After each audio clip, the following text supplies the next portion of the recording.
Hello, everybody. Thank you for joining us today for the module on job search and job preparation. My name is Jessica Medina. It is nice to virtually meet you all here in this virtual space. I am a workforce development planner at SETA Sacramento Works, and I am the lead for a number of youth workforce programs that we host and we operate here internally at SETA Sacramento Works. We are going to be talking about online job search as our first topic of today. I am going to go ahead and take just a quick moment to quickly share an online presentation with you all. So everybody should be seeing a presentation on Canva called The Modern Mode of Online Job Search. We are going to be talking about finding job postings. So one of the first things that you have to know in your job search is where you're going to be looking for open positions. There are a plethora of different resources and a plethora of different sites and locations where you can locate job postings. In the past, before technology has advanced to the point where it is now, it was very common practice to have job postings advertised via radio ads, in the newspaper, in store signs. That's something that we're seeing currently. I think right now it's a very common practice. If you're a young person or you're an adult, if you're a consumer of any kind out in the general public, you will see help wanted signs located in the storefronts of different businesses. And so in the past, it was very commonplace that you would stop by a business in person and that you would physically fill out a paper application. About 10 years ago, I was working at a career center and we actually had a cabinet full of paper applications for a lot of different businesses. And we were a one-stop shop for applications, specifically because it would help individuals save money and time by just going to one place to locate applications. That was a decade ago. Now that's not something that career centers here locally in Sacramento County practice, because the simple fact of the matter is that businesses no longer really implement paper applications. It is all virtual. So with that, it's really important to know what are the sites that you can visit to look for open positions in the world of work, and you know how you're going to go about accessing them and finding them. Many, if not all, established businesses have an online presence nowadays, and with their online presence, their official company websites will always tend to have a careers section on their page, or also a join us section on their official page. Typically, these sections that are geared towards job seekers who might want to join that particular company or that particular agency, they are all found in the footer of that particular website. So if you go to any official website and you just hover all the way down to the bottom, you'll go ahead and see a section of that sort. It'll say careers or join us. It'll say open positions. Even at my agency, at SETA, the Sacramento Employment and Training Agency, if you visit our official Sacramento Employment and Training Agency website at seta.net, and you go all the way to the bottom in the right-hand corner, it's going to say careers. And that's where we advertise when we have open positions here at our agency.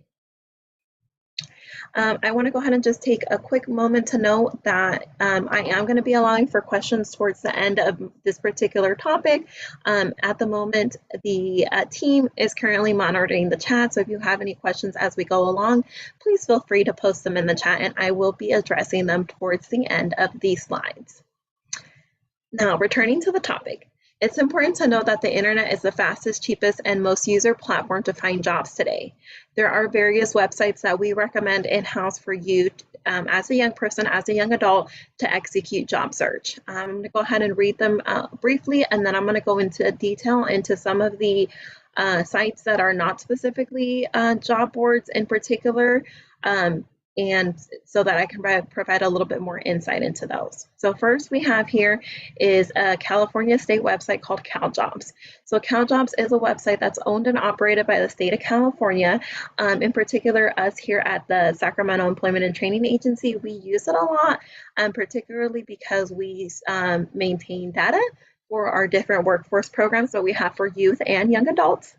And we also use it because we have an employer services department here at SETA Sacramento Works, and that particular department is charged with posting a number of job postings that are local here to Sacramento County on this website. So if you have never heard of CalJobs before, and you are in the market for a new job, perhaps your first job or a new role, I definitely recommend checking out caljobs.com.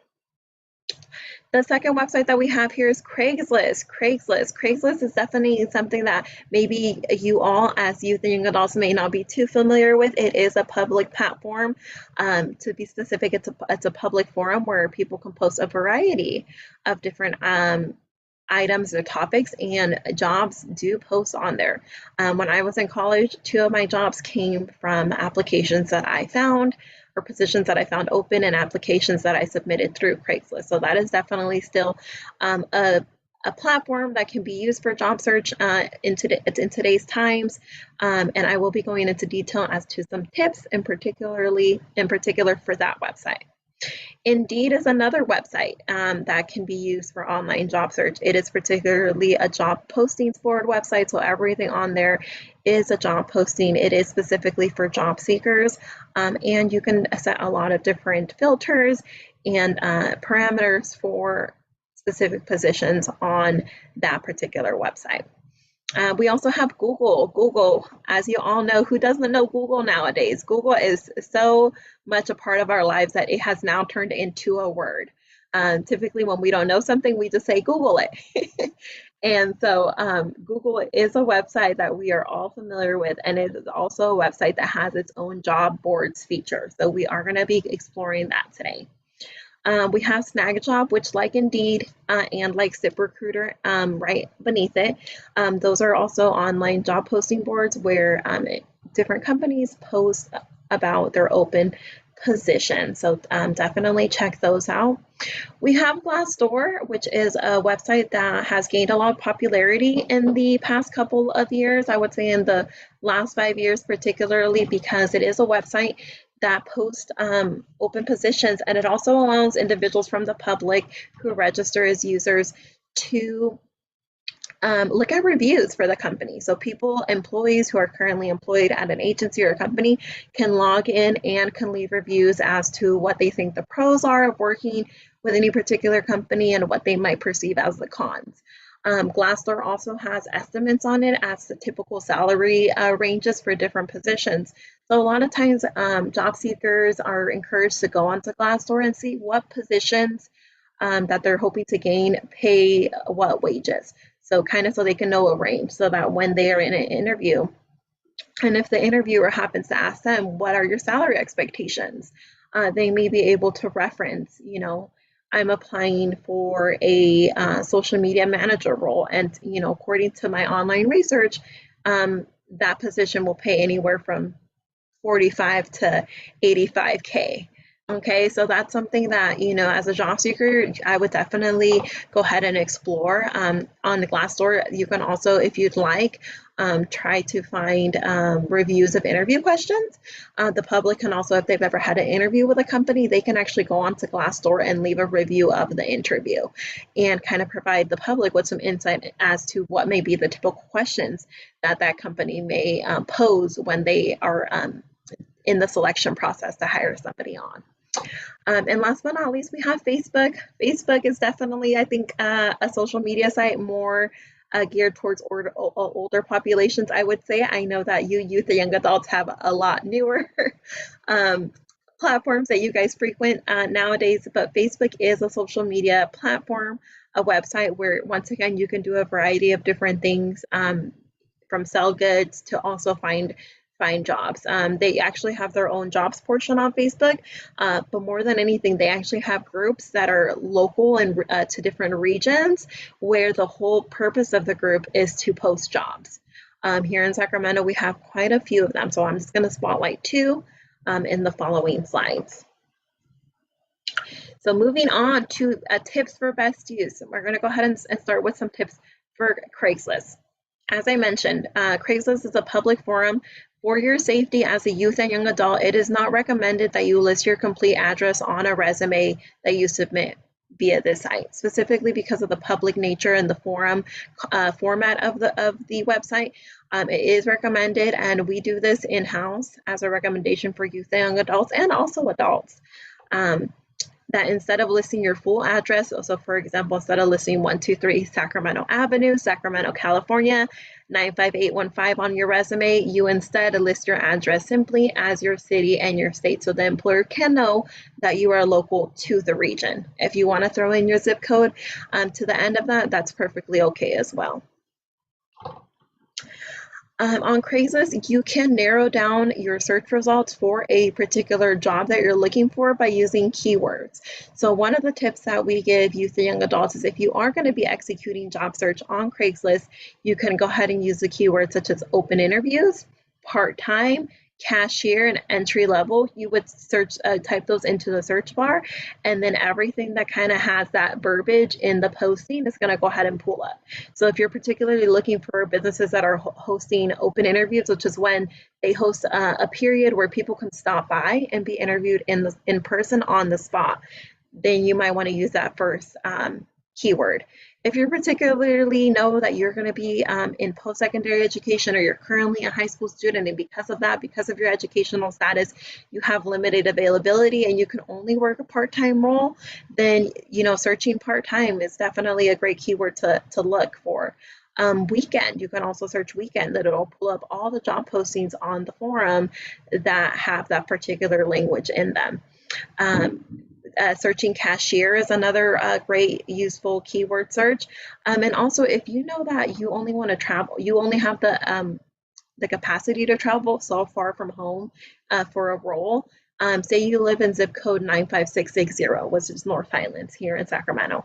You can also just search the job section of Craigslist under the Sacramento city listing for that zip code, and everything that is in that zip code and is posted as an open position on the site will come up when you search that zip code.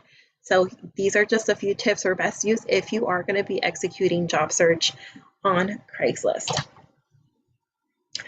One thing to note, and this is specifically just because, once again, of the public nature of the forum, it is important for you, if you find a role on Craigslist, to also do your due diligence to verify that it's a legit job posting by making sure that whichever position they detail in the posting is also a public posting on their official website. So for example, when I was in college, I applied for a part-time weekend receptionist role with Lion Real Estate in Natomas. And so it was something it was a position that I was really looking forward to, because I did have a passion for real estate, and I still do.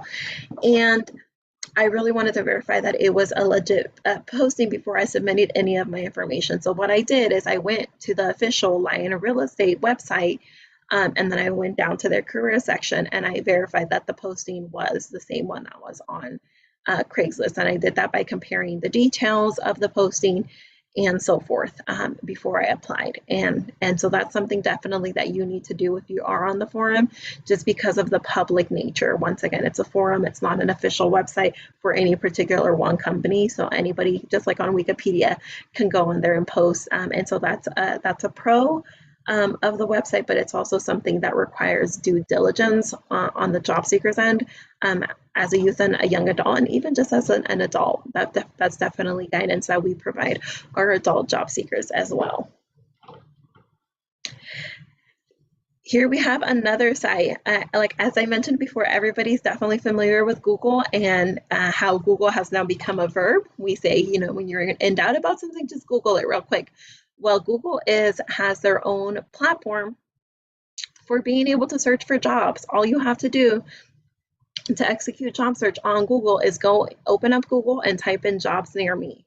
Then you are going to go ahead and see this blue square tab populate, and then you're going to go ahead and click on it. It's gonna open up to another page, once again, another Google page, and then you're going to be able to filter by a lot of different criteria. The best criteria that I would advise that you filter with is to utilize the date posted option, which is one of the filters, to see the most recent posted job openings. So you're going to get a plethora of results, but I would just go and look at the ones posted in the last 7 days, and then the ones posted in the last 14 days, because those are going to be the ones that are most active, most current, and whose filing dates are likely to still be open. Here we have a tip for best use for Facebook. So as I mentioned earlier, Facebook is a social media networking site. There are a variety of different things that are on Facebook. We here at Sacramento Works, Sacramento Works in particular, have a Facebook page, and we post job postings for a lot of local employers on our Sacramento Works Facebook page. Likewise, there are a variety of local groups that are created just specifically for the sharing of job postings. And we're going to go ahead and look at those shortly on the next slide. Another good place on Facebook to look for jobs is in your local neighborhood group. There are a lot of neighborhoods here in Sacramento that have Facebook groups. So for example, the Good Neighbors at Antelope, the Good Neighbors of South Sacramento, the Good Neighbors of Antelope, the Good Neighbors of Citrus Heights. There are a lot of neighborhood-oriented groups, which also have neighbors in the group post jobs. And then also it is appropriate if you belong to one of these neighborhood groups on Facebook, it is appropriate as a neighbor to go ahead and go into the group and let the group know that you are seeking a job and ask for recommendations. So just keep that in mind. It's important that if you do have a Facebook account and you are going to be using Facebook for a job search, that you ensure that your Facebook page is set to private. And so it's important to do that to ensure that it's employer friendly, correct? Typically, an employer will, if an employer is going to see our social media site, which is not something that we necessarily want to share, but that's the risk that we run if we don't set it to private, correct? So we want to go ahead and have it private so that we are able to control our public image to anybody who may happen upon our page if we are particularly asking for job recommendations or executing job search on this platform. Here I have two groups that I would recommend individuals go and check out if they are looking for jobs locally, and that is SAC Jobs. So SAC Jobs is a group that you do have to request to join the group. There are membership questions that are very easy and straightforward to answer, and then there are Sacramento area real jobs.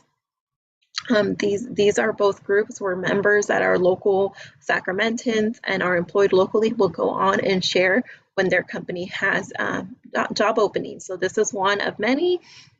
If you happen to join these two, you will get recommendations to join other groups. I'm just spotlighting these two because I think they're two of the oldest groups that are online on Facebook here in Sacramento County. Moving on to our next topic, let's talk a little bit about tips for application submissions. So anytime that you are ready to submit an application, you need to ensure that you have thoroughly read the instructions closely and that you have completely addressed what they are asking you to complete. So in order to do that, you have to have a few different things in hand and know at the top of your head, or at least have close to you to reference. So you need to know your full name, your address, your home phone number, your driver's license number if you happen to have one. And one thing that's really important, and it's something that we in-house like to remind our youth and young adult participants, is that they need to ensure that their phone message is professional. So you should avoid, if you are currently actively job searching, make sure that your voicemail, which is going to play when somebody calls you and you don't answer and they want to leave you a voicemail, make sure that it is professional so that there's no music playing, and there's no slang.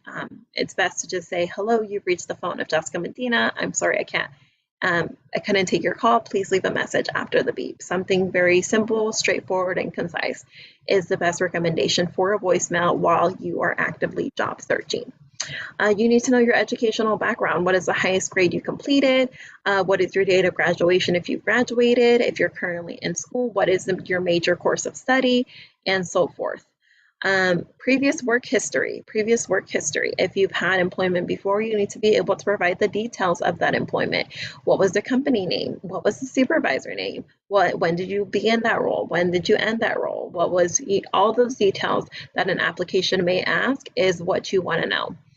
If you particularly are a young person or a young adult and you've never had previous work history, it is okay to go ahead and submit if the website allows you. a resume to your application so that they can see some of the experiences that you've been involved with, even if they weren't paid experiences.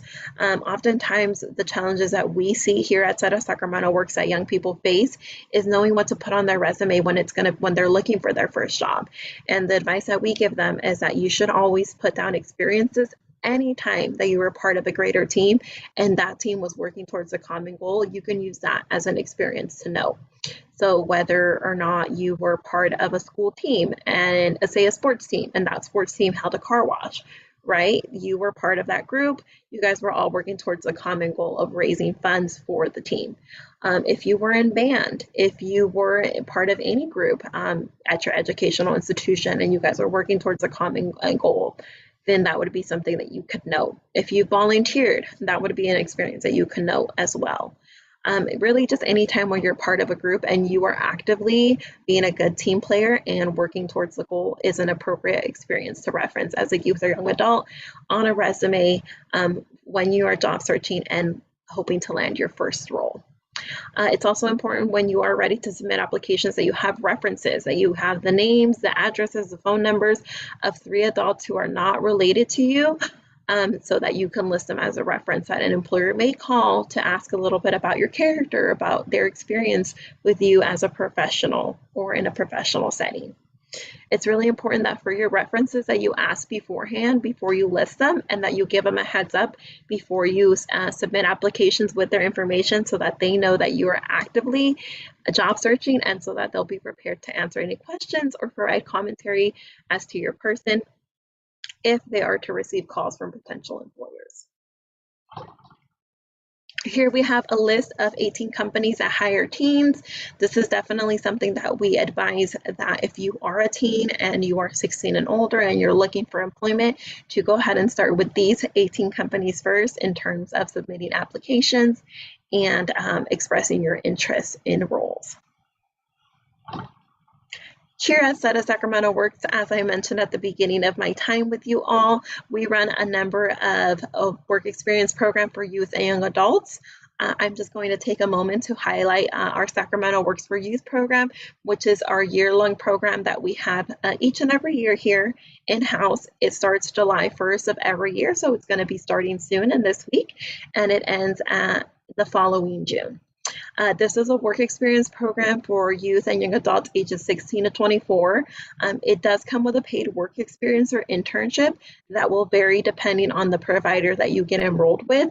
But this is a program that I would encourage you all, if you guys happen to be a young person, a young adult who has limited work experience or does not have any work experience and you're hoping to gain experience, or you want to intern in a particular field, you may be able to qualify for this program. There is some eligibility qualifications that we would assess with you over the phone. So if this is something that you may have interest in, after today's presentation, feel free to contact me. I'm going to get to my contact information shortly, or feel free to visit our website at sacramentoworks.org for more insight into this particular program. Here on this final slide, I have my contact information.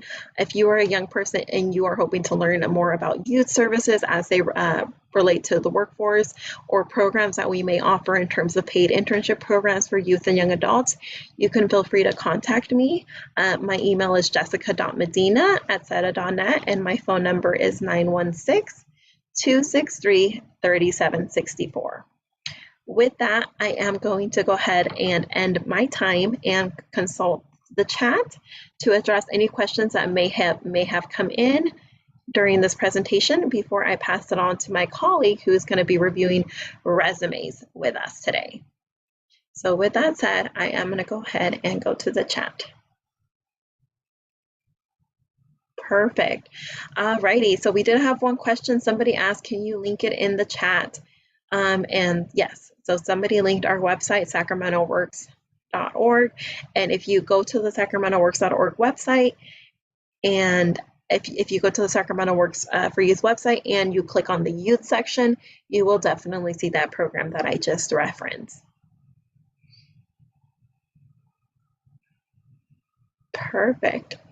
Okay, those are all the questions that I see at the moment. So I am going to go ahead and quickly end my share of this presentation and allow my colleague, Ms. Ahsoka, to gear up her presentation and also share her screen so that we can go ahead and transition into talking about resumes, which is the next step, correct? If you are going to be embarking on the job search process, the first step is always to find those open positions.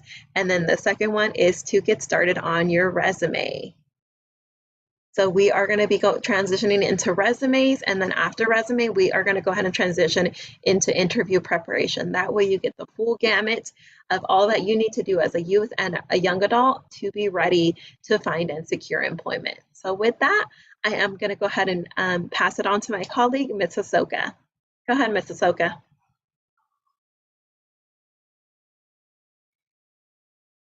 All right, Ms. Ahsoka, it looks like you were muted. I'm going to go ahead and ask you to unmute and then go ahead and take it away.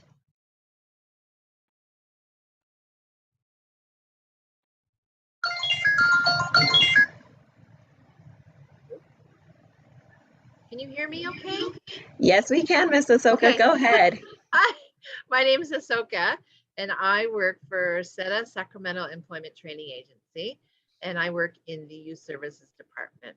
And thank you so much for having us today. We're very excited to be here and to share some of our knowledge about getting a job, how to get a job, what you need to do to get a job. Prepare yourself. So,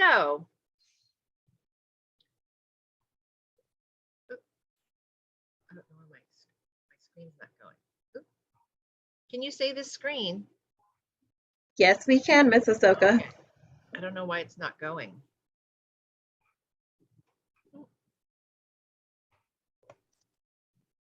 There we go. Sorry. So I'd like to share a video about some resume, about how to create a resume, some things to put on your resume. When we talk about skills, there's skills that are relatable to that specific job that you are applying for.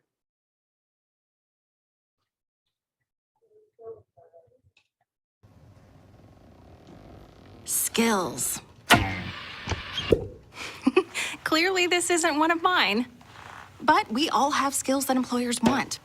In particular, they want employees who have the right mix of soft skills and hard skills. Hard skills are technical knowledge or training gained through any life experience in your career or education. For example, if you've worked in food service or retail, you might know how to use a point-of-sale system. O si estudiaste algún otro idioma, podrías hablarlo perfectamente. Soft skills, on the other hand, are abilities that can be applied in any job. Think people skills or social skills. These are skills like leadership, lunchtime, problem solving, and organization. Still not sure what skills to list? Here are 10 of the most common. Remember, employers pay special attention to the skills on your resume. Well, I think that's everything. Remember that the smallest moves are sometimes the smartest. Like and subscribe for more tips.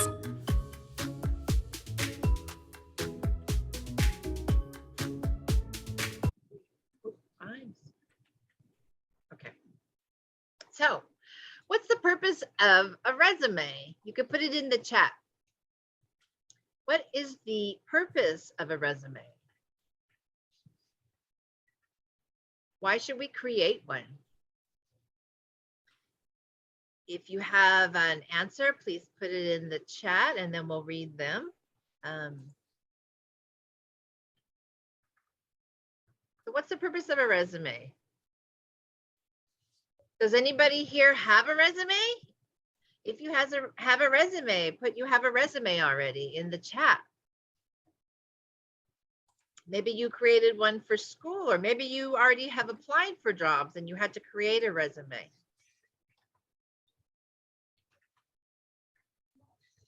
Let me see this one. Go to chat. Oh, somebody has one. It's like introducing yourself to a potential employer. Yes. Someone has a resume for an internship. Awesome. And if you don't have a resume, we're so glad you came today because we're going to give you an introduction.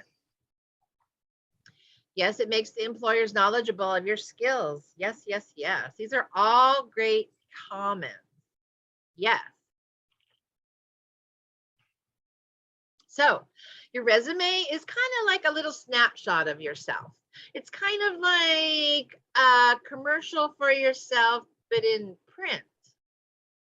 Because what's the purpose of a resume? Can you put in the chat, what's the purpose of a resume? I mean, why do it? Just to do it? Why should we create a resume?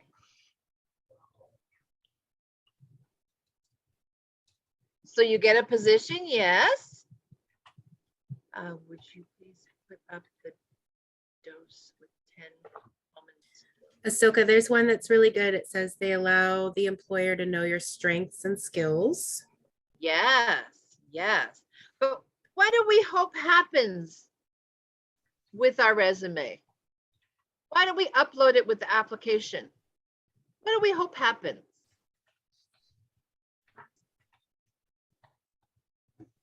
Yes, to get an interview. Yes, yes, yes, yes, yes. So before you get hired, though, you have to have the interview, right?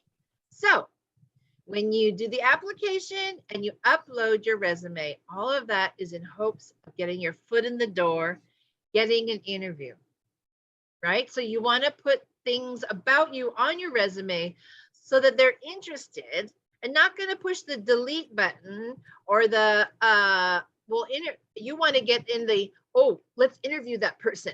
I like what they wrote on their resume, right? So we need to make sure we write our skills and experiences that we have to a potential employer. So you put on there for skills, we call them hard skills and soft skills. So hard skills are things that you really can see. You've either gained through training or education. It could be computer skills. Those are hard skills. Or maybe you know a foreign language, right? Well, what is the foreign language? Make sure you specify. Also, can you read, write, and speak in that language? If you can, make sure you let them know. Maybe you want to go into clerical, right? So a clerical, typically you do a lot of typing.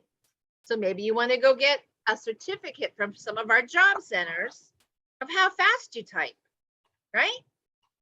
If I was a 1 word per minute,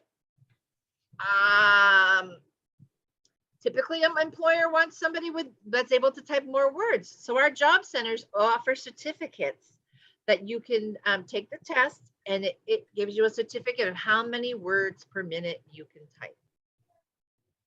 Maybe you know how to use what we call a 10 key, the adding machine, right? Maybe you want to go into accounting. So you have to know how to use the 10 key, or at least the numbers on your computer in a fast enough mode where you're not just like pushing 7, 3, 1. So maybe you have some 10 key skills, or maybe you know how to operate maybe a 6-line phone because you've done some volunteering somewhere and you learned how to use their phone. So those are hard skills, skills that you can see, right? Then you also want to put what we call soft skills on your resume. So typically soft skills mean they're kind of like your people skills. So soft skills, typically you might not necessarily be able to see that you have those skills until they actually see you doing, oh, wow, she communicates really well with her coworkers, right? So soft skills are your people skills: communication, adaptability, flexibility. You work well as a team member. Excuse me. You have good time management skills. So those are what we call soft skills.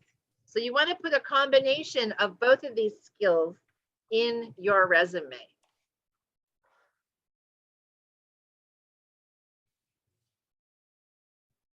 So, well, what are some of these skills? So a great place to look also is on the internet. If you just Google job skills, or if you know a specific job you're looking for, let's say I want to work at Big Bear Diner. Okay, I'm going to put in Big Bear Diner hostess skills. it'll bring up all the skills specific for that job, right? So when you're creating your resume, typically you have what we call like a master resume. So it's a resume that's kind of got a little bit of everything you've done.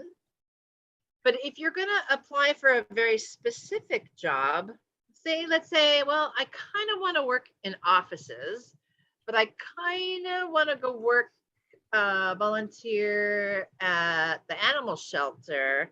Typically, you're going to have two different resumes because there's two different job skills that are needed for those jobs. So I highly recommend you create like a master resume. And then from that master resume, you could do these other resumes that are more specific for the job you're applying for. See, when I started my job search, I didn't know that. I thought it was just one resume and you just put it everywhere. The skills might not have been applicable to the job, but I didn't know that.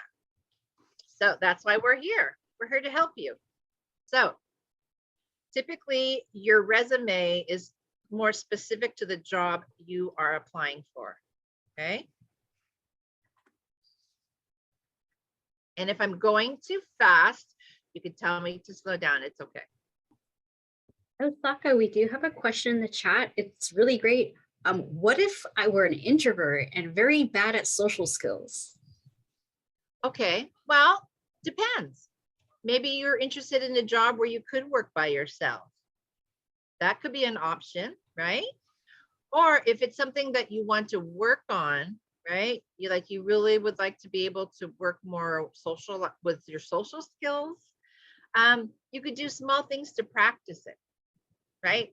So maybe make your list like in class today or in school today, I am going to raise my hand and I'm going to ask 2 questions, right? So start baby steps. Ways that you can feel more comfortable. It really depends what your interest is. Some introverts really have no interest in working with groups. So they sometimes look for careers where they could use their skills, yet not have to socialize a lot, right? So it depends either way, whether you want to, I really want to be more outgoing and I want to get a job. Well, you have to kind of build up for that, right? It kind of takes time. So there's little things that you could do if you want to become more not so much introverted, but have a little bit more extrovert, right? So there's things that you could do, like, oh, maybe I'm going to, at the library today, maybe I'm going to ask the librarian some questions, you know? I used to be so shy. I wouldn't never ask questions. I used to be so shy. And with my job now, I can't be shy, right? I have to be doing these workshops. So I had to increase my skills as well as my confidence so that I could speak. So if you want to become less introvert and more extrovert, it's something that takes time. It's not something that'll happen overnight, but it takes time. And then, you know, you could let your friends or your family know, I would really like to be a little bit more social. So maybe you can help me by, you know, letting me talk to you, read to you. Because for me, introverted, I hated reading out loud. So I would read out loud. And in fact, I volunteered at a hospital. And one of the jobs that I decided that I'd do was to read the newspapers to the patients. Okay. So there's little baby things that you could do to increase your ability to be more social. Yeah. Yeah, we have an additional question in the chat. Excuse me. So how many resumes do we make? Okay. Brett, you want to chime in? I always say like one master one with all your skills. Yeah.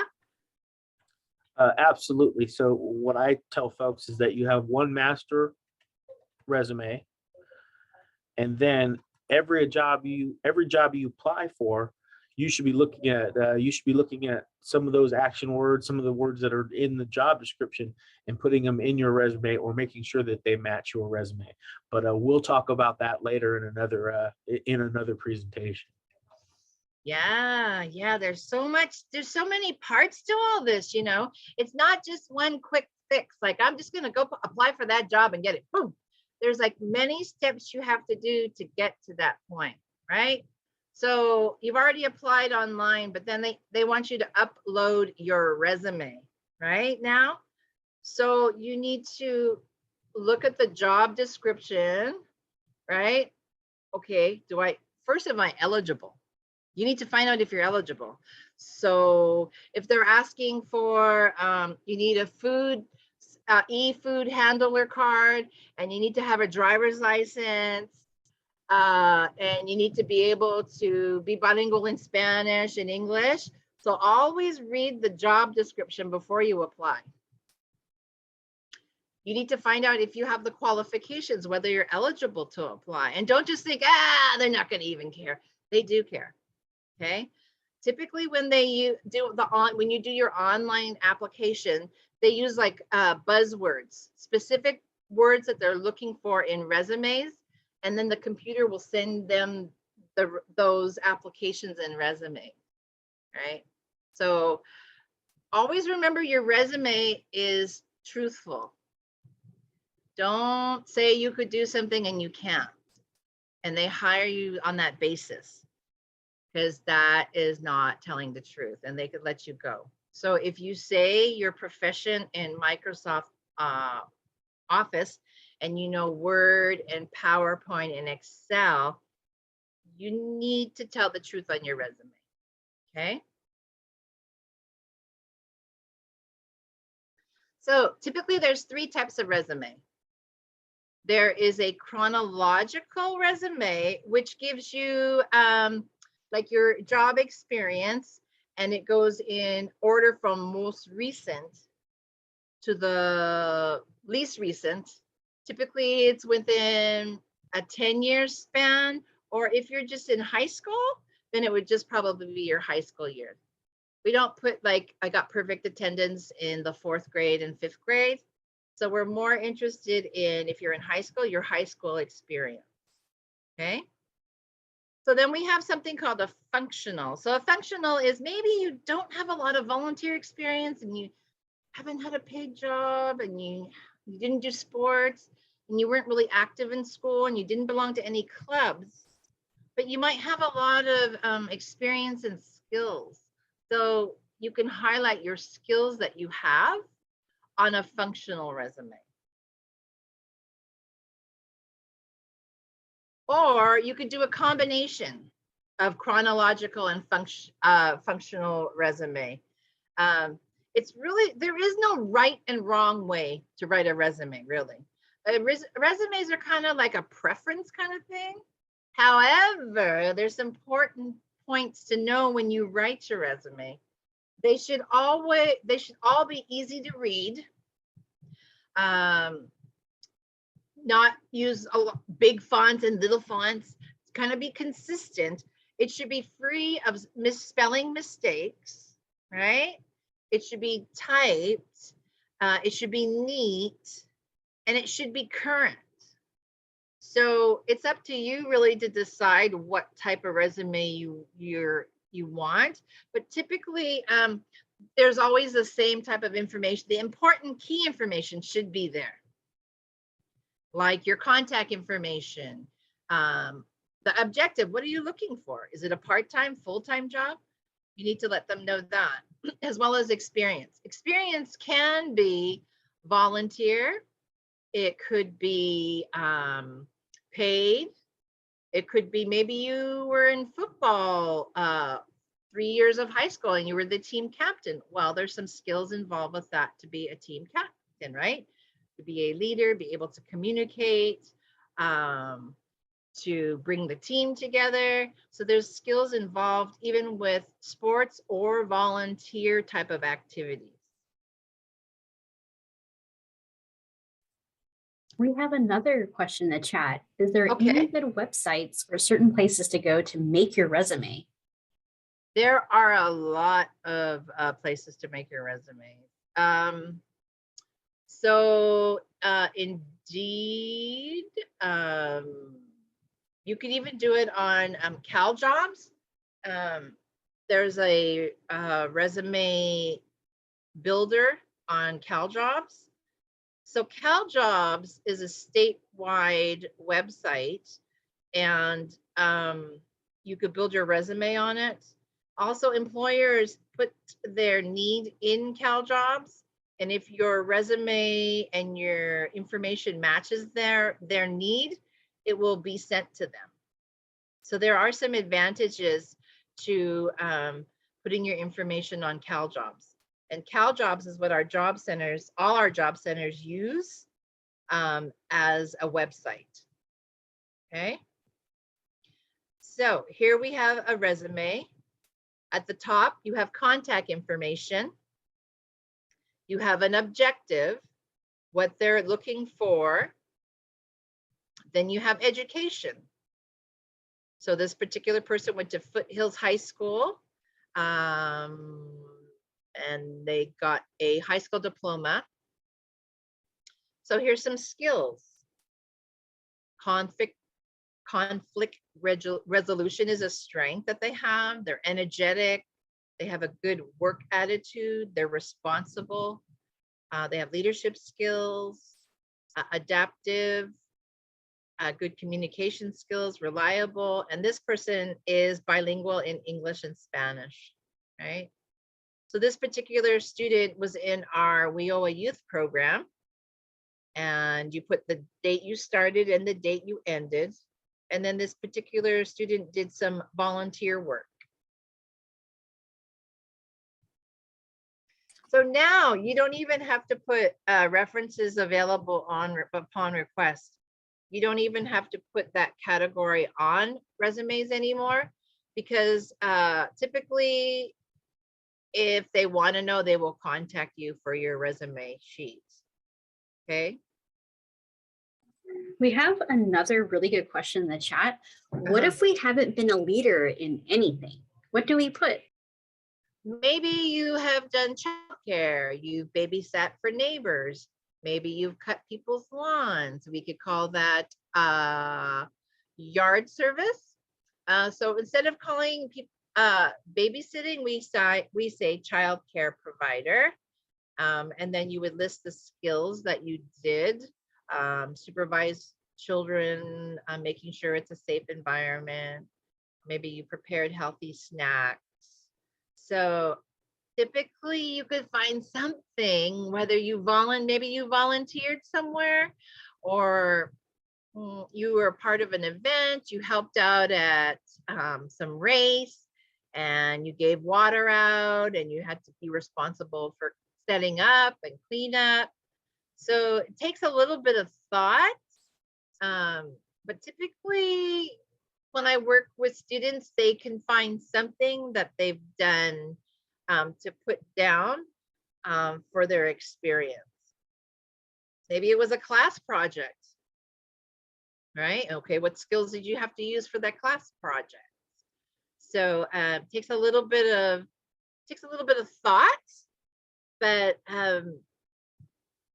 if you want, you could contact myself, and we could go over things that you could possibly put on your resume if you're interested. Okay. So here we have another type of resume with a summary of the skills that they have, relevant skills.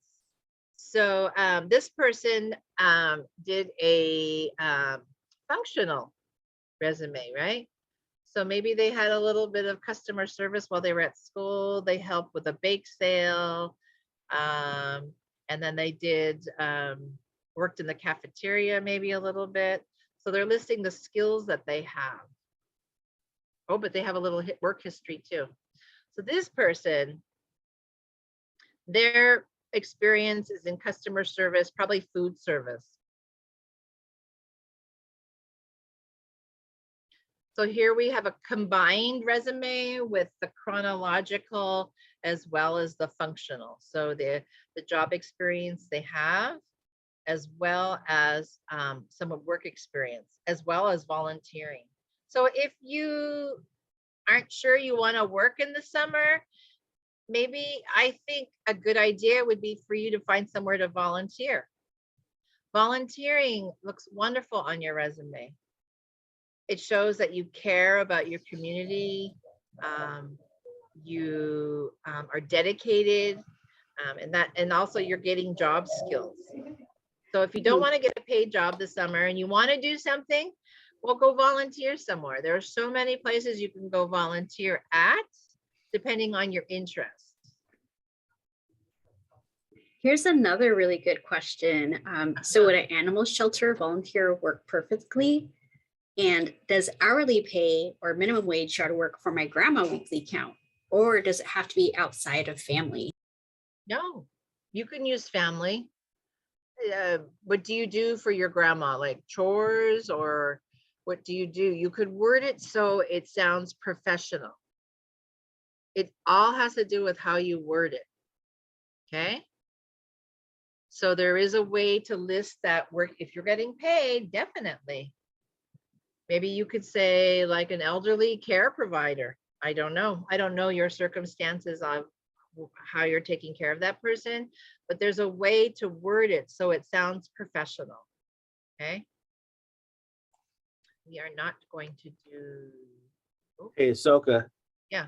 If I could, I wouldn't, for young folks, you have to understand most employers, when they see you or they look at your resume and they see your age, they're not expecting you to be a thoracic surgeon.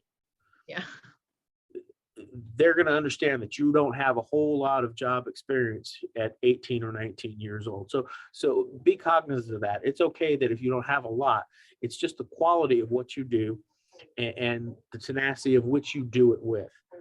I know my son wanted a job at Outback Steakhouse really bad.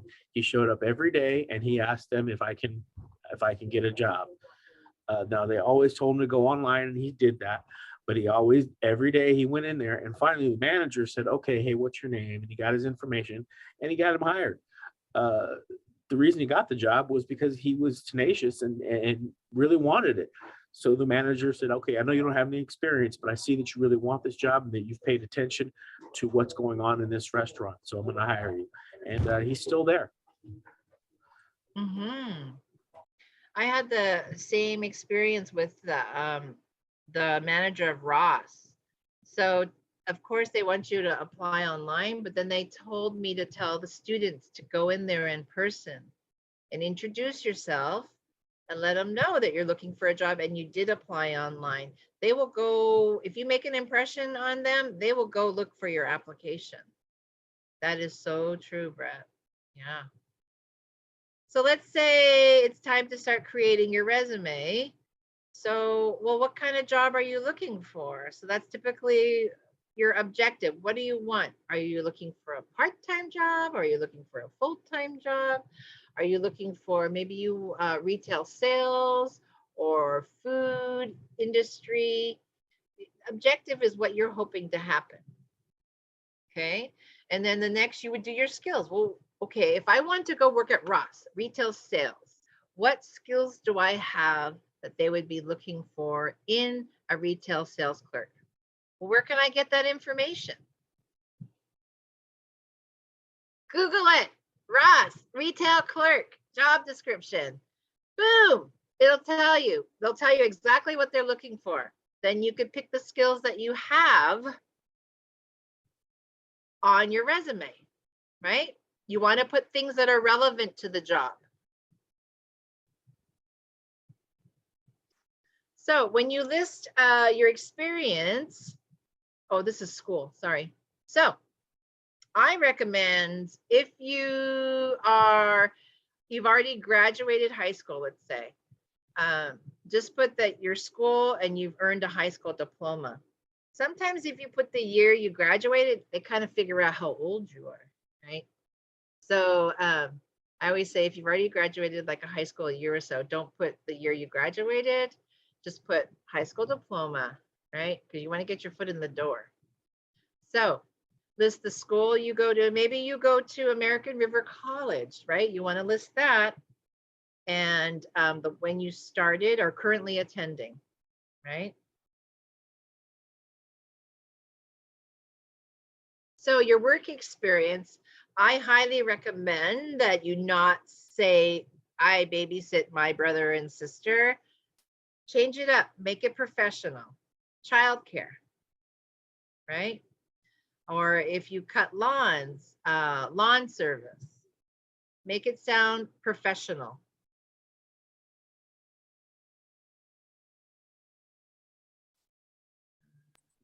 Another question, what if the job application doesn't have a high school diploma option? It just says college. Okay, then you need to look at the job description. Number one, find out what are the qualifications for that job. Maybe it is just college degree.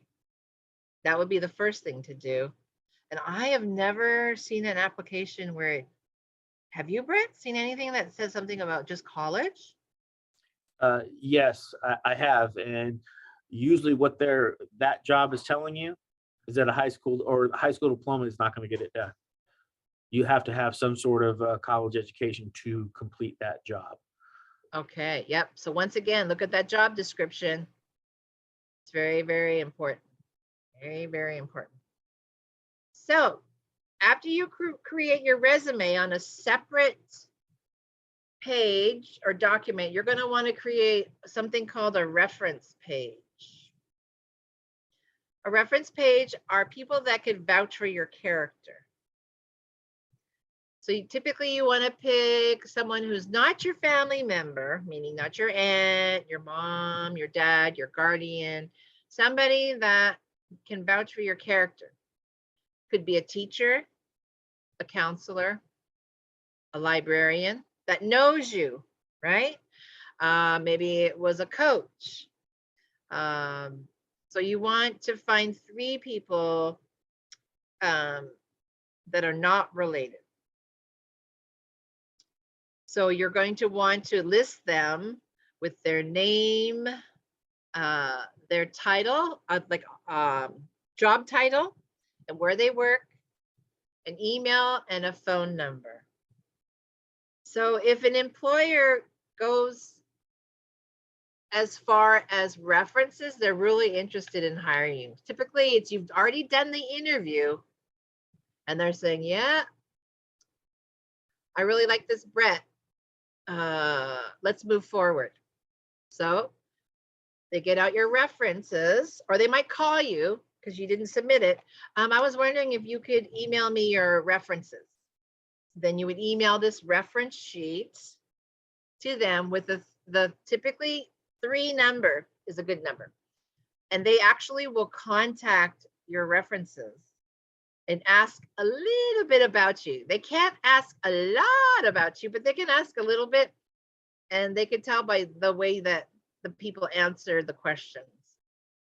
So they'll ask, like, maybe how do you know this person, or how long did you know this person? They cannot ask, like, were you a good or a bad employee? They can't do that.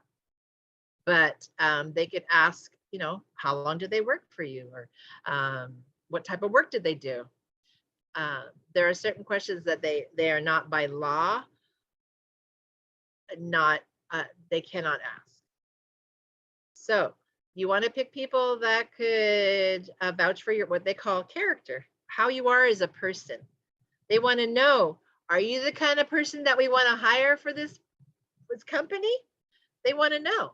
So that's why this references, you need to find 3 people that you could put on your reference sheet. So these are just suggestions for objectives, like what you're hoping to happen. To obtain a position where I can utilize my skills and services to others. But I also would put, are you looking for a part-time or a full-time position? And also the position you're applying for. Because sometimes they have so many resumes on their desk, multiple positions, and it might get mixed up. But if you put, I'm looking for a retail position with Ross, a part-time position. They know right away, boom. So when you're talking about your skills, we pick active words instead of saying, I could draw well. I'm artistic, right? Use descriptive words. We're not doing the vignette because we won't have enough time. But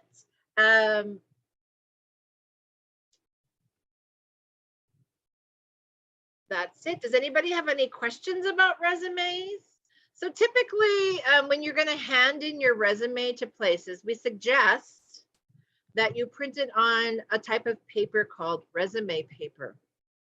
Resume paper is not cardstock, like thick cardboard. It's typically, it has a little bit of feel to the paper. It's different than straight copy paper. It's not smooth. It has a little bit of texture to it. And typically it has like a slight tint to it. So that if someone were to pick up your resume, they'd be like, oh, wow. Because you want them to notice your resume, right? To stop and, hey, well, this feels pretty good. Ooh, wow, look at her skills, right? What is it about amongst all the other applicants that makes your application and resume want them to know more to bring you in for the interview? Okay. Any questions? We do have some questions in the chat. Is it better to create a resume on a website, or can I just create it on Word or Google Doc or Pages? Probably all of them. But I always recommend doing it in either Google or Word, definitely, because you have to upload it to places, right? So I would do the initial in either Word or Google. Of course, you will do it on the internet. You would save it, right, on either a thumb drive or to your computer. But I definitely recommend either doing it in Word or Google so that you have it. And it's easier to edit, at least for me, in Word, because it's something that I use all the time. It's very easy for me to edit. And then another question is, should we include a photo of ourselves on our resume? I see that get asked a lot. No, not unless it's specific for a young position. I wouldn't put a photo unless it's maybe for modeling or for a face shop that they asked for. But typically resumes do not put a photo on them. What do you think, Brett? No, I would say not to put your photo on your resume. Not necessary. Yes. Yes, not necessary. I just wanted to go ahead and chime in here. And like Mrs. Oka said, for a particular role, maybe if it's focused on visual, so kind of modeling, acting, we're in the industry, headshots are common, then yes. But typically, the best advice we can give is no, because it's not common practice. Particularly, that's because from an equity standpoint, you don't want anybody to judge you before they've met you. And so even though discrimination is illegal and it is against the law and it is unethical, it's always best for your experience to speak for itself, and you including a picture can open you up to being possibly prejudged by somebody who's in a hiring role. Even though, once again, discrimination in hiring is illegal and it is unethical, including a picture can open you up to that. So that's why we advise that you do not include a picture on your resume. Great comment. Great comment, Jessica. All righty. I think there are a few more questions, and at this moment, I'm going to go ahead and ask that we're going to go ahead and continue on with our program in the best interest of time, and then we will come back to other questions if we have time. But we're going to go ahead and pass it along to Mr. Brett Gorham. who is going to be speaking about interviews today, and he is going to shortly be sharing his screen. So Brett, go ahead and take it away. Thank you. Okay, I'm going to be sharing my screen here momentarily.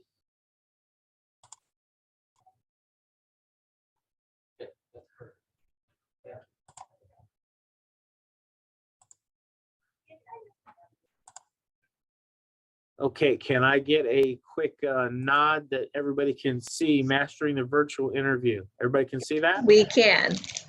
All right. All right, we're starting off well. Okay, as Jessica said, we're going to jump right in. We're a little short on time, so I'm going to move pretty quickly through this.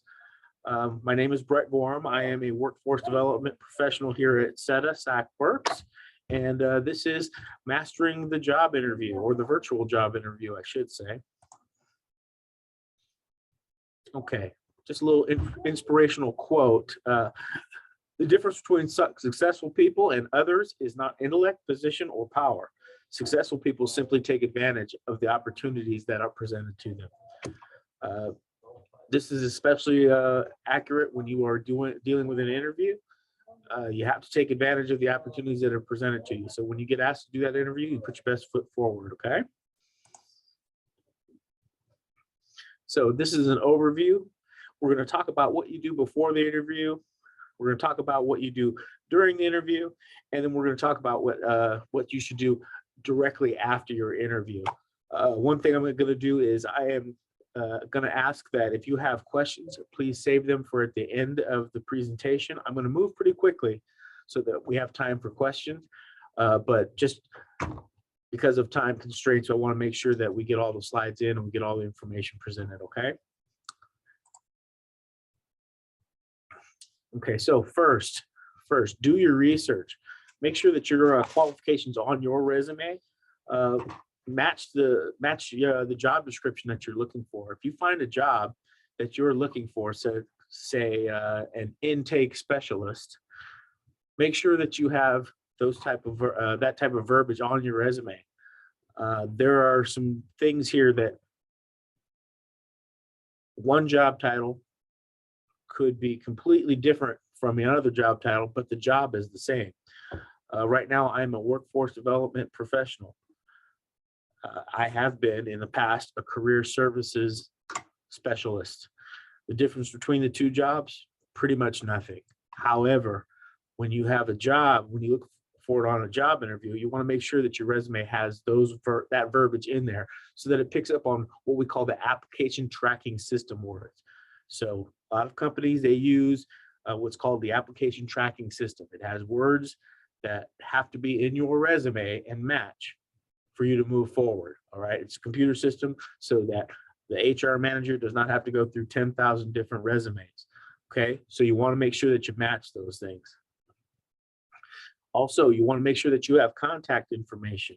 So when you look at those job descriptions, sometimes they'll have places that you can contact an individual, and that's for follow-up, right? You want to make sure that you contact those people to say, hey, I'm very interested in working here. I have applied for this position. I'd like to know the status. Okay. Another thing that you should really do is research the mission statement and the core values of the company that you're trying to work for. Almost every company has a mission statement, core values, or both.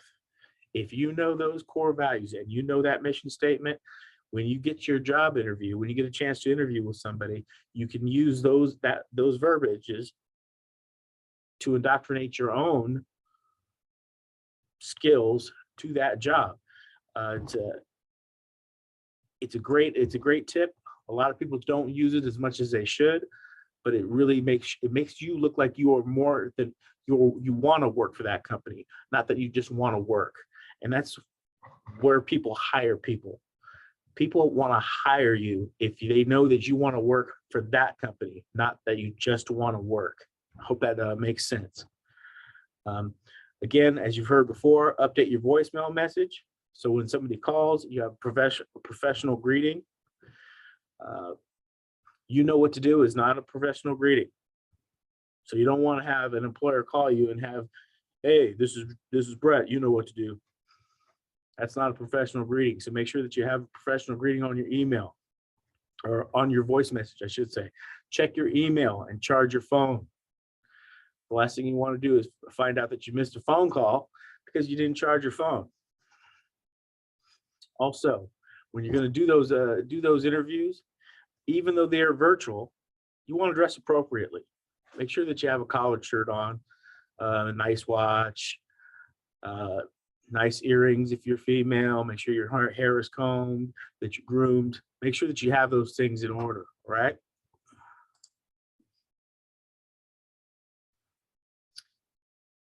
Prepare your space. This is really important in a virtual interview area. Find a quiet place that's free of distractions.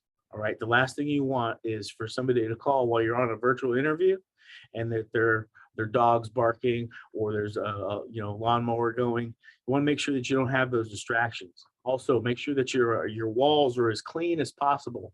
You don't want to have somebody distracted by something that's happening in the background. So if you have pets, family members, make sure that they know that you're going to be on a virtual interview so that they don't make distractions. All right. Make sure you do a function check as well. Your computer, make sure that the camera is working. Make sure that the microphone is working beforehand. The last thing you want to do is be in an interview and they can't see you or speak to you because you're having a function issue. All right. Make sure you also have proper lighting. It's very difficult to talk to somebody that's in the dark. So if they can't see you, it's very hard to have an interview.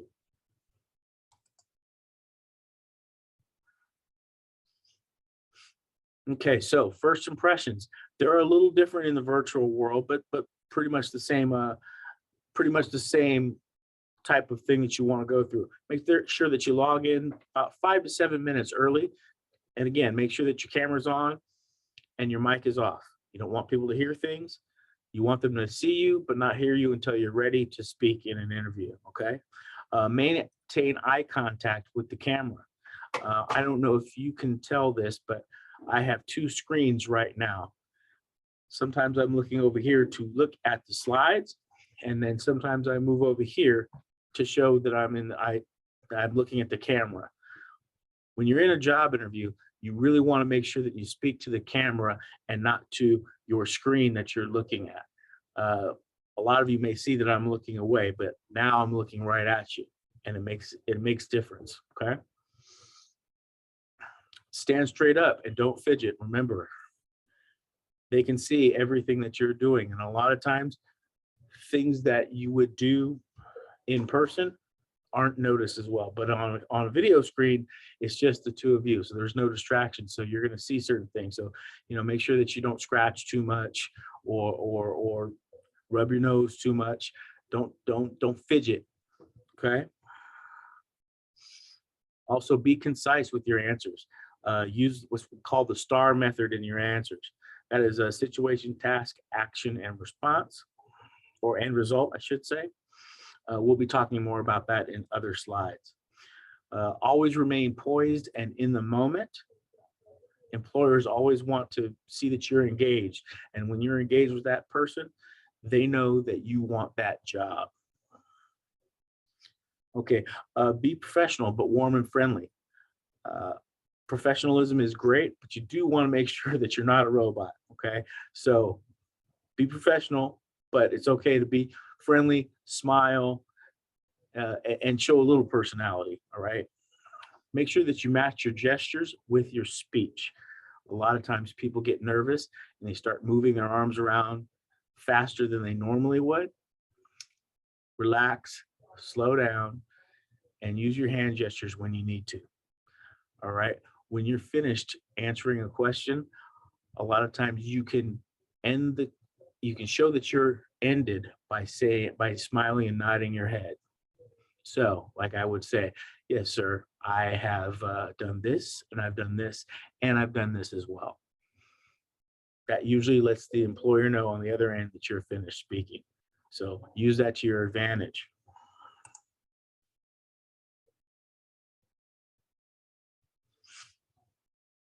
Okay, we're going to look at a quick video here. Let me know if you guys can hear it.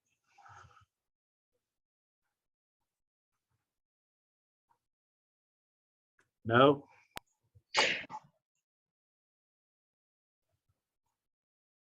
Hi, Brett. Please remember to share the audio from the screen so that we can go ahead and hear it. Can you hear it? You can go ahead and hit the more option on the Zoom button and hit share computer audio, and we will be able to hear it.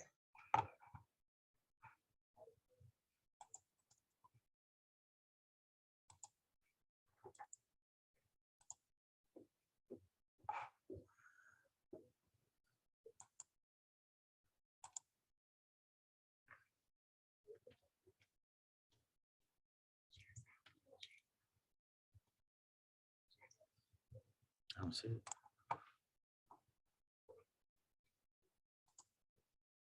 Do just that. Not this. This is what it feels like.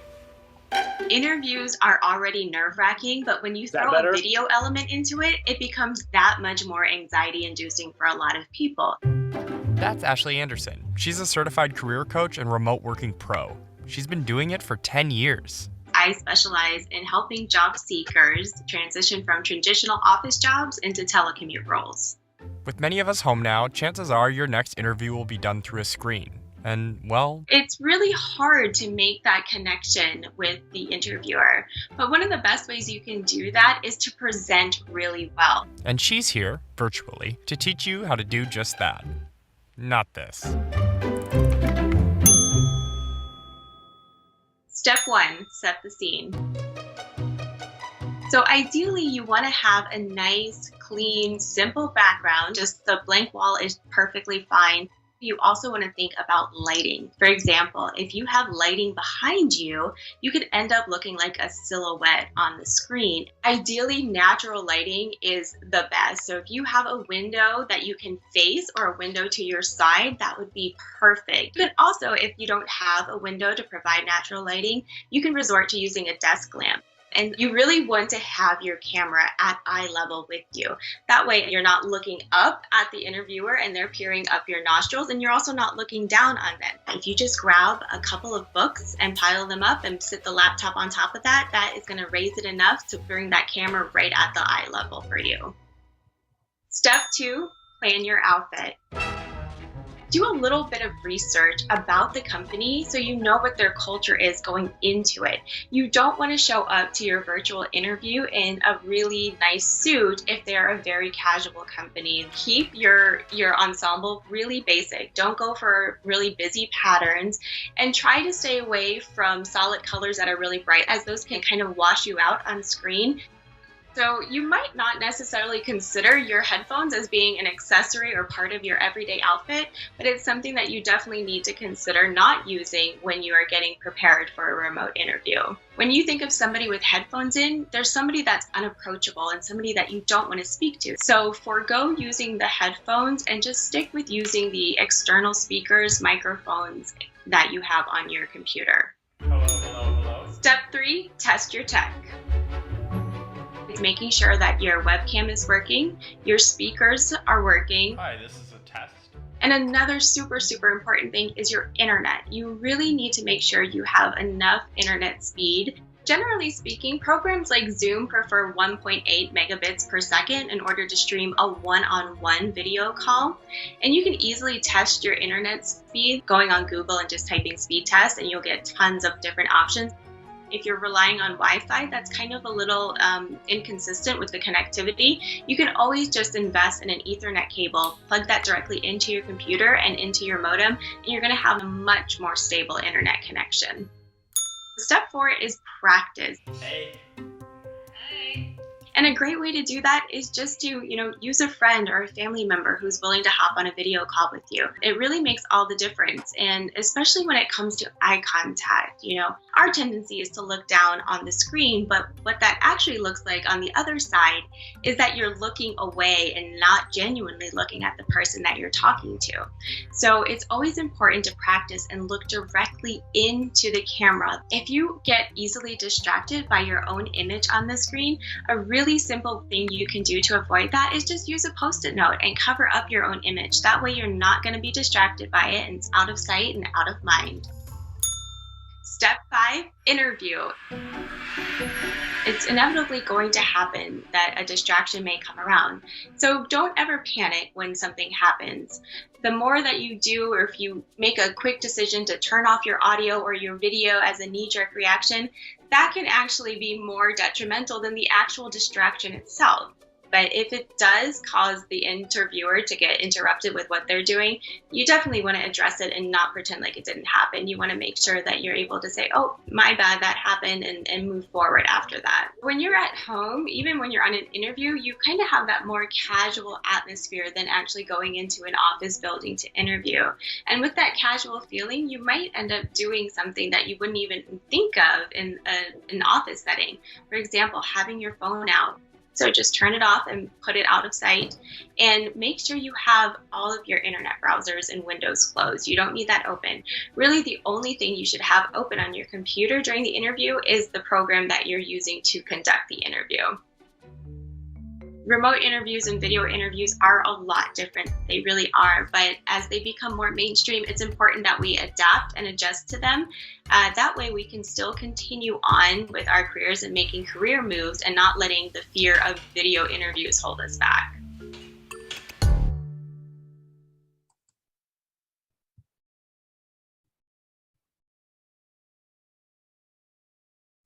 Okay, have another quick video about the STAR method. This is the situation, task, action, and result.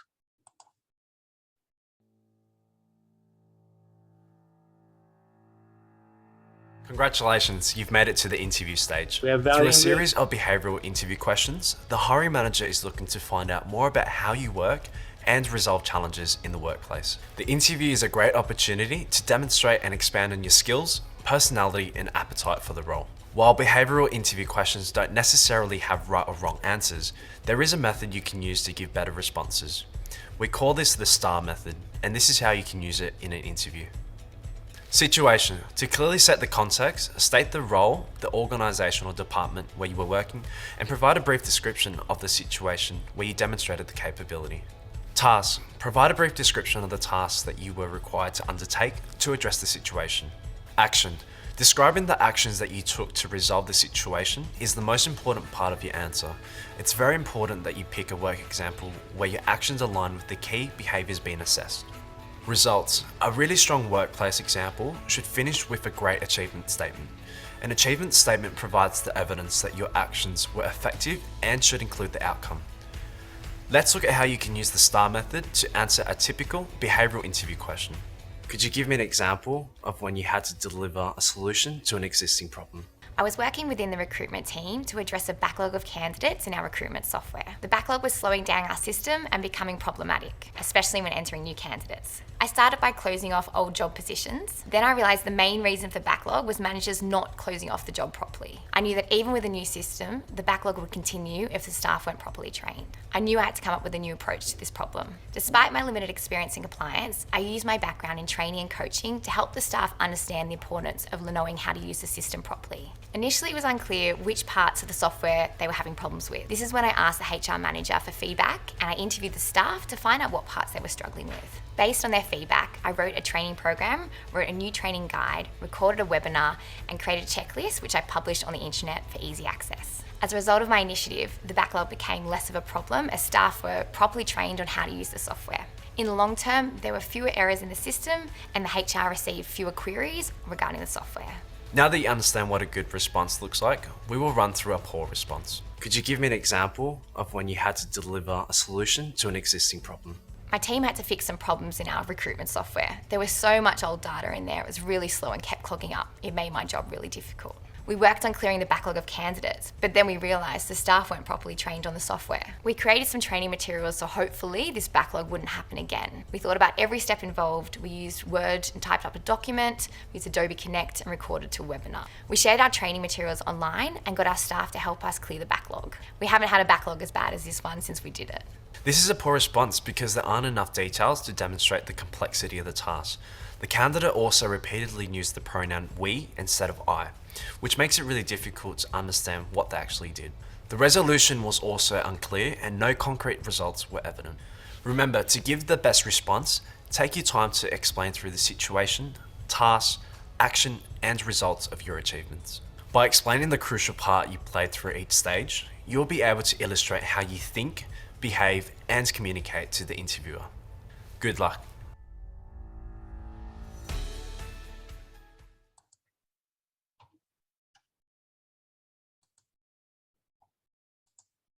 Okay, so these are the STAR method, and try to get through these a little bit quicker. We're going to skip through the STAR method again. We have gone over it. These are items that you should have during your interview. Make sure that you have 2 pens and a notepad just in case you need to write something down. Make sure that you have tissue paper. So if if you sneeze, you'll be able to take care of yourself. Okay. Also, make sure that you have some earbuds. I know in the video they say don't have them, but sometimes it's better to have earphones because it cancels out the noises around you from the other folks. So if you can't, have small earbuds, and they should be fine. If you have certain jobs, it's going to require numbers. Maybe you should have a calculator handy. They may ask you a question that deals with numbers. It's okay to have a glass of water, but make sure it's just outside of arm's length. The reason I say this is if you need to have a glass of water, you want to have to reach for it because you don't want to be talking and not pay attention and knock it over, and then you spilled all over your computer or your pants or something. That's just going to cause turmoil. So make sure it's just outside of arm's length. So if you're going to have something like water or soda to keep your throat from getting dry, make sure it's just outside of your reach. Okay. Make sure if you have your phone, that's fine, but make sure you have the sound off. You don't want to have somebody giving you a call while you're in the middle of an interview. It's also nice to have the job description handy so you can kind of look at it and make sure that you're following the job description with the words that you need to put in there. Also have your updated resume handy, just in case they ask for it, just in case they ask about your resume, you have it right there waiting for you. Okay. There are questions that you should ask after the interview. It shows that you are interested in the position and that you're interested in succeeding at that position. So please ask prepared questions. Ask for contact information of the interviewer so that you can follow up with an email or small note thanking them for the interview. Okay. Make sure you do thank the interview personally for their time, and make sure that you leave the meeting. Oftentimes when you're in an interview, you're nervous and you're not thinking about it, but yes, you do have to leave the meeting. All right. Then please, once you get your contact information, write an email to that person thanking them for their time. Okay, here are some questions. We'll go over them really quickly. How does this role further the company's mission? Tell me about your most successful employees' traits. What do you enjoy most about working at this company? These are questions that you can ask the interview after the interview, and it shows that you have interest and that you want to become a team player as soon as possible.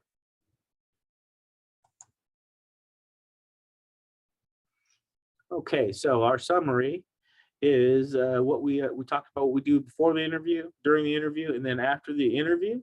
I know we are running a little behind, so I will open it up to questions right now. Let me see about the chat. Okay, do we have any questions at this time? It doesn't look like we have any questions as of now, but if anyone has any, now is the time to ask.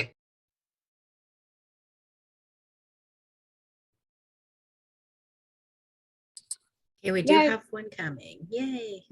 Go ahead.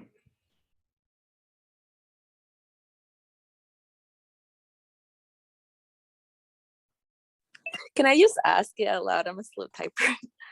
That's totally fine. Go for it. Okay, what are some tips for an in-person interview as opposed to the tips that we got for an online interview? Okay, so there are a lot of tips for that.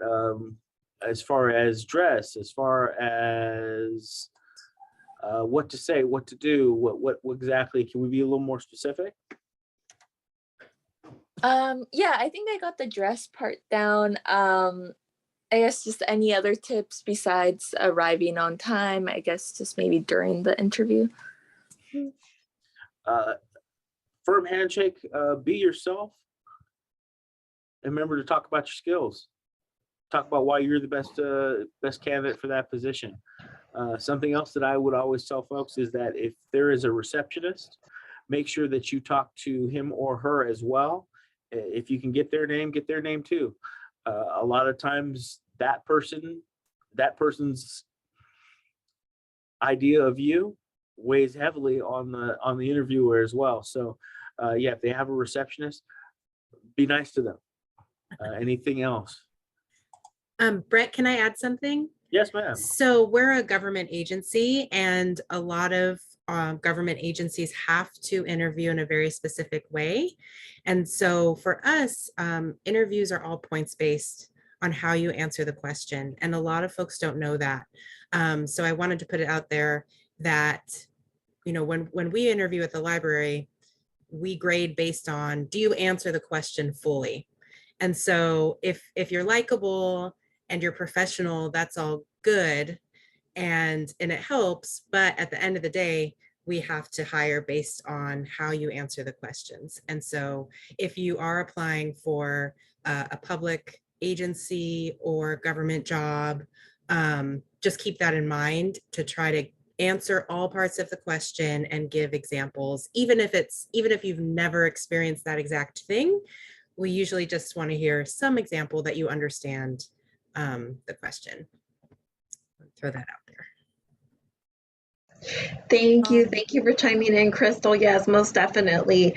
I know that for time, we did show the video and we didn't go into depth about the STAR method, but definitely the STAR response and practicing being able to talk about a situation, the task, the action, and the result of a past experience that you had in an interview is definitely going to be conducive to ensure that you as an interviewer, as an interviewee, are really painting a clear example and painting a very succinct response for any interview question that you get posed. So definitely for in-person, I would definitely recommend using the STAR technique to prepare responses for questions that you may be perceived or expect to be asked. So that's the advice that I would get for preparation for in-person interview. Great question.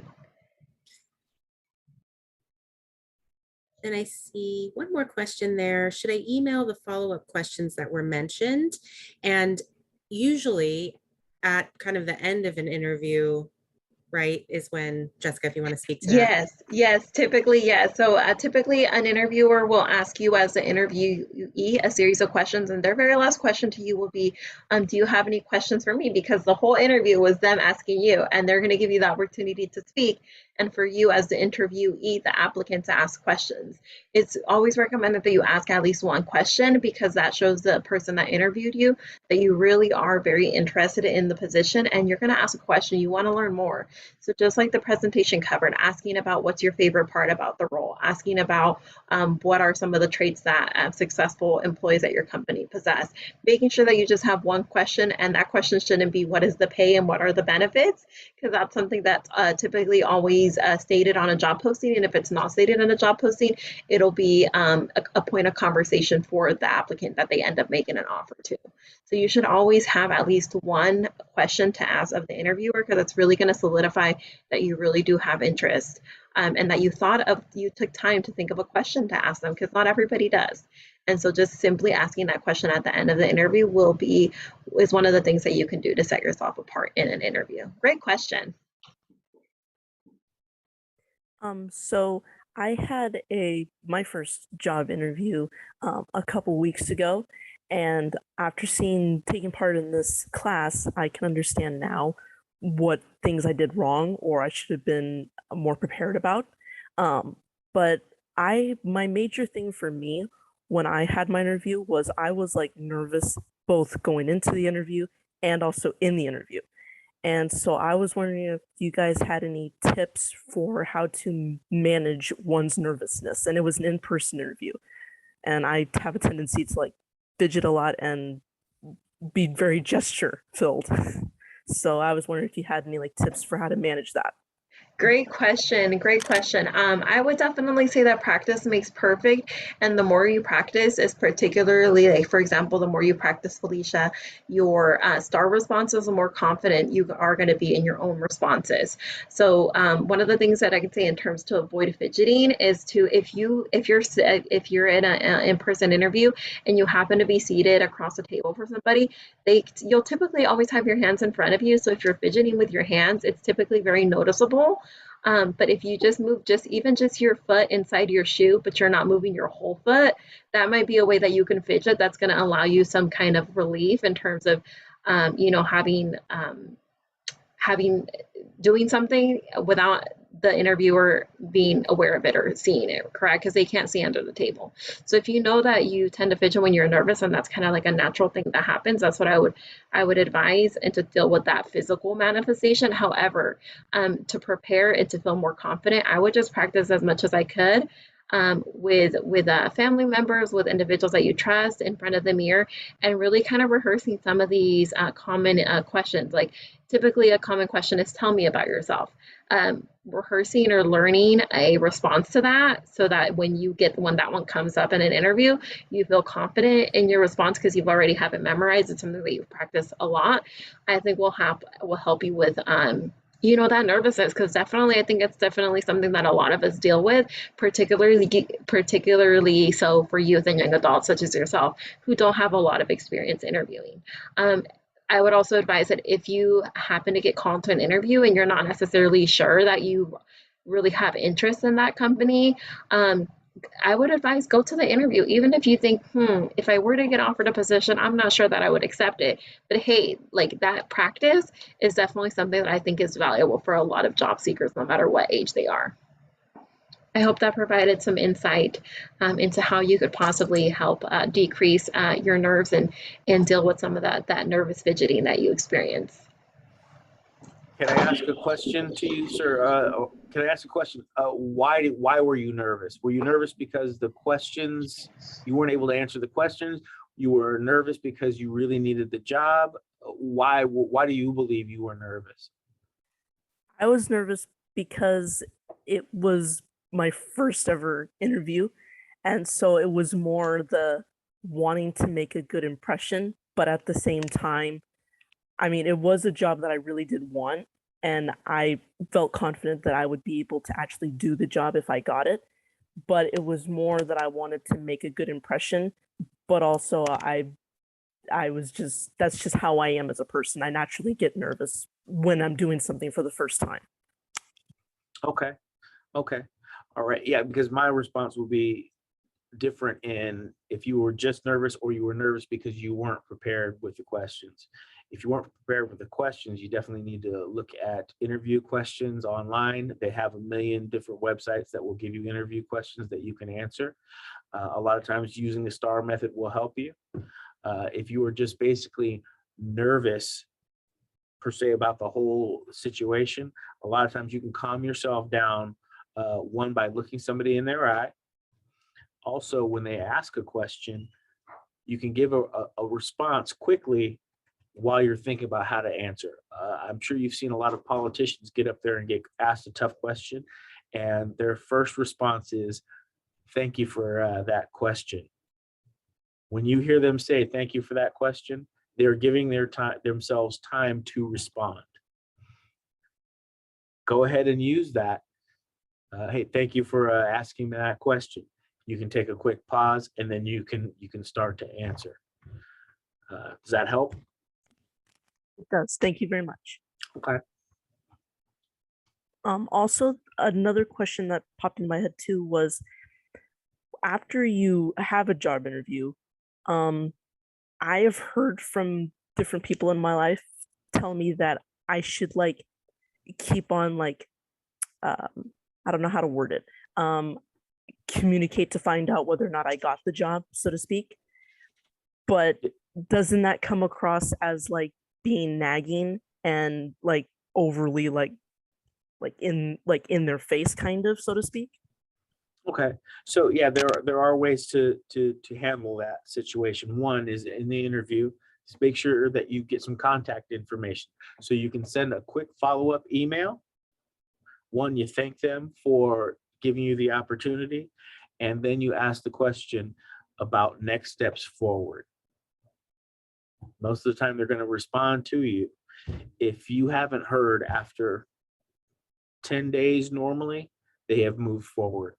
But hopefully you applied to a company that is going to respond to you regardless of whether they accepted you or not. That is the professional thing to do. So if you have followed up, all you have to do is say, not did I get the job, but I'm very interested in getting this position. I would like to know if there's next steps forward. Does that make sense? Yes, thank you very much. Okay. Anybody else?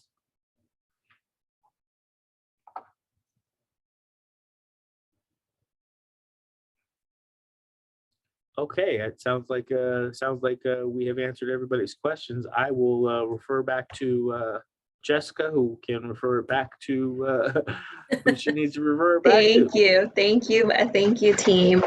Yes, it looks like we are now past time, and so I'm going to go ahead and send it back to Crystal, who can go ahead and close us out for the day. Thank you so much to all three of you, Ahsoka, Jessica, Brett. What amazing information that you shared with us all today. So I want to remind everyone that this is being recorded and it will be up on our website. I'm going to put the URL into the chat again. So if you want to review anything that was covered, you can go there. A few people did ask if they can have access to some of the slides. So I'll check in with Jessica later and see what we can get out, and I'll just send an email blast to everyone that was here today. And then we do have 3 more sessions that cover different topics: data privacy, personal organization, and mental health. And those are all listed with the registration links on the link that I just put in the chat as well. So thank you again to the 3 of you. This was amazing. And to all of the participants that were here today. And then I'm going to pass it over to Monica. Thank you again to our presenters for joining us today and sharing this great knowledge. I'm dropping some links in the chat as well. We have some great resources for career development on our website. Let me try that again. I apologize. I had a technical difficulty. Thank you, everyone, for attending our workshop today, and thank you to the organizers for presenting. There were some really great things that we all learned. There's going to be some links in the chat, including our survey about today's program. There's also some links for the library's resources for career development. And we're also taking volunteers at the library. So if you are interested in volunteering or building up that resume experience, visit one of our libraries and see if we're a fit for you. All right, so thank you for attending Adult 101 Life Skills for Teens Job Readiness with CETA and Sacramento Works for Youth. This workshop was made possible by funding from the Institute of Museum and Library Services. Please take a moment to fill out the survey linked in the chat so we can continue offering programs like this in the future and learn how to make them even better. If you're not already signed up for upcoming sessions of this workshop series, please check out our webpage at saclibrary.org, Adult 101. Thanks again, everyone, and we'll see you on the next session. Bye.